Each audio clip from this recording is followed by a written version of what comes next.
kind of in a different phase of our existence right now. And so we were kind of trying to think, how can we add value to our clients who are now stay-at-home parents? They're now charting and just a new phase of life. And I thought, what better way than to highlight and kind of just spotlight our vendors and our friends and people we do business with every day in their former lives before they got into real estate, and the things that they used to do in their expertise, and capture those and see how we can help each other as a community and in this social distancing or isolation period of our lives. And so, Sarah, you have an amazing wealth of knowledge and education in your prior career.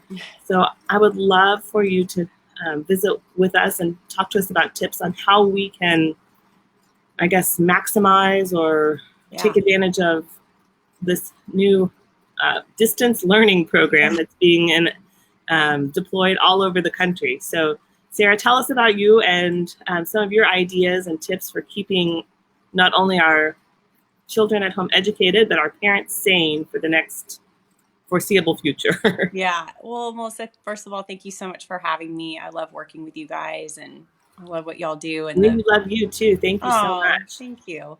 And your clients rave about you, so I'm excited to be here. Thanks for having me.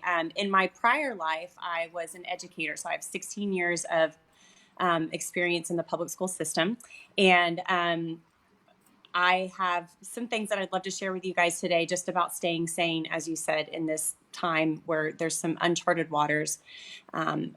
Distance learning and online learning has been around for a long time, but what we probably weren't prepared for is to also be the facilitator of that as parents. And there's some challenges right now as districts are working really hard to put that content online and make it accessible to families and children. And then there's still a component as a parent where you're going to have to try to manage that and figure out, well, how do I do that and work from home? So in the meantime, I would say the first thing is just to manage your expectations. Be kind to yourself. You are a parent first and foremost. You're probably not a certified educator. And so just manage your expectations, keep it simple. The second thing I would say is to not wait until Monday or the following week. We don't know how long this is really going to last. And even if all kids are back in school April 6th, there's still an opportunity right now just to get really organized. And there's a difference between schedule and routine. So the first thing I would say is get yourself on a schedule, and then the routine will follow. So schedule first, then routine. So get out paper. Put together a schedule, have your kids help you with that. Let them be a part of that. What time are we going to wake up? How much time do you need to eat breakfast? Make your bed, brush your teeth, whatever that morning routine and or schedule typically is, follow it. And then write out sort of an academic schedule. Here's when we're going to do math. Here's when we're going to do reading. And I would say as a teacher that some of those core academics, they're better done in the morning. We're a little more fresh, right? We're a little more motivated. So get up and get those things done. And then I'll talk in a minute about what that could possibly look like in the application phase.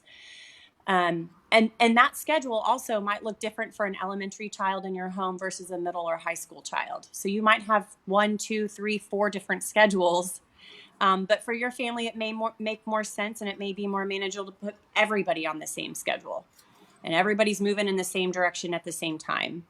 Can I ask you one question? How do you transition or flip from being the teacher role to the parent role? Or tell me kind of that dichotomy of when you are wearing which hat? Well, I think exactly what you just said is that maybe as a parent, I used to do this in my classroom. Right now, I am putting on my XYZ hat, right? And I would tell them this is school time, right? And right now I'm talking to you as your teacher, not your friend, not your parent, whatever it is. And that's going to be hard for kids because you're still the parent, no matter what you say. And there's going to be a struggle. I can remember sitting at the table with my parent in the evening trying to do math, and it was like a nightmare. So I think just doing the best you can to say, you know what, we're all in this together, and mommy or daddy is being your teacher right now. Okay. and not your mommy or not your mom. And that's going to be tough, and it's not always going to be easy, and it's not always going to work. Um, but just That's using impacting language. expectations. Hmm. Yeah. Using your phone, or having them use their phone, incorporating technology because that's their first language, most of our kids these days.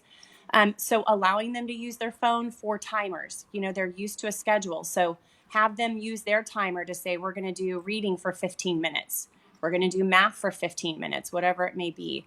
And letting them sort of manage their time a little bit so that you're not always having to manage. And of course, the younger kids, that's going to be a little bit more of a struggle.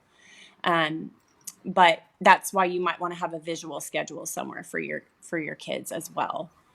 Um, can I? How am I doing Yeah. on time? Can I No, keep that's talking? great. Keep going. Yes. Okay. So speaking of technology, if you want your kids reading and writing every day, for example, yes, there are a lot of online resources. A lot of them are being made free or were already free, so that's great. Your districts are going to be putting out curriculum, but if they're reading and writing every day, if you have books in the home, and then you want them to be writing, there's a lot of things they could do on their phone. Like you could set up Apple Notes, Evernote, Google Docs, just a good old fashioned Word doc, and have them journal every day. Give them a writing prompt. I'm happy to help with that. If you're like, I can't come up with a writing prompt every day, you can follow me on Essay Title Girl. I'm going to be on Instagram or Facebook. I'm going to be posting videos every day on YouTube about just ways to engage your kids. Keep it simple. Just have them write for 5 or 10 minutes, have them read for 15 minutes. One of the things I was talking to you about before we went live was put on closed captions on the television or on your That's a device and brilliant then idea. turn the sound off. And then I would encourage you, depending on the reading level or the developmental stage of your child, maybe put the closed captions on for a cartoon, right? Because the language is maybe going to be a little of a lower reading level. Um, so that might be an idea for just kind of keeping them engaged. And then also one thing I thought about was just playing board games. If you've got memory, if you've got a deck of cards, if you've got board games in the home, you're teaching your kids still obviously things like following the rules, taking turns, winning and losing. And then encourage them to create their own game. Let them get creative, make it up, and then they also have to write out or type the rules. So they're working on their sequencing skills, they're working on their communication skills, and then at some point you play the game. So that might be something fun, just thinking outside the box and not feeling like it has to look like school all the time.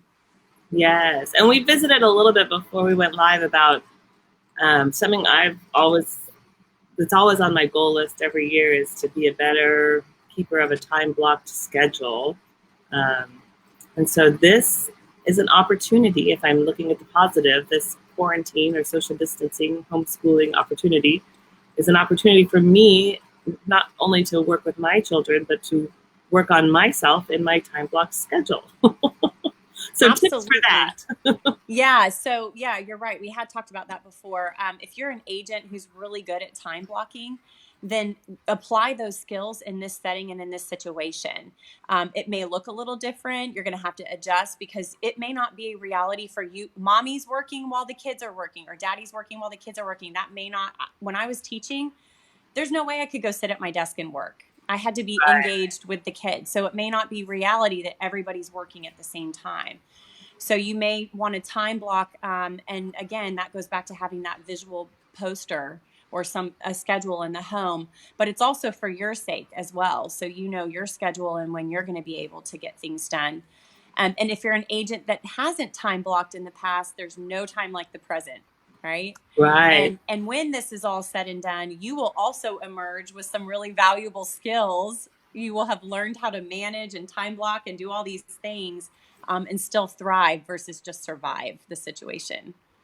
Super. Well, I really love the closed caption tip. I think that's great because I saw a post saying that the one thing I won't be doing during this distance learning is following the pediatric guidelines for screen time. So um, there's definitely going to be more opportunity or just really more time for the computer, for the iPad, for the TV. So maybe I feel a little less guilty with the closed captions on.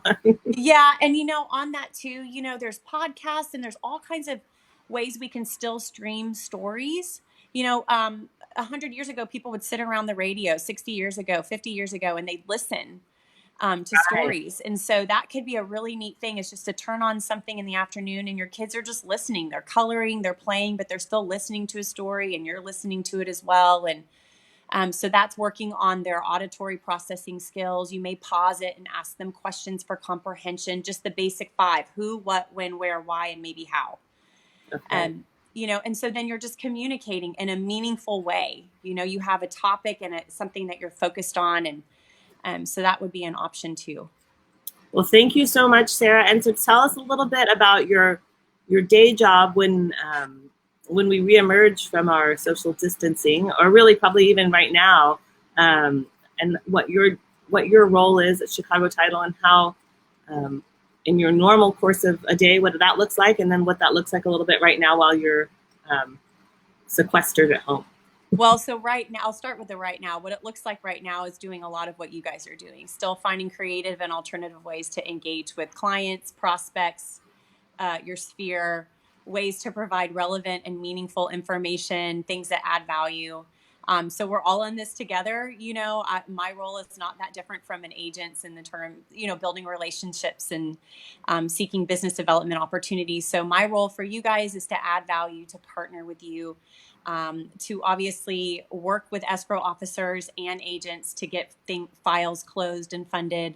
That's our goal. And then in the meantime, I love to partner with agents on how can I support you in growing your business.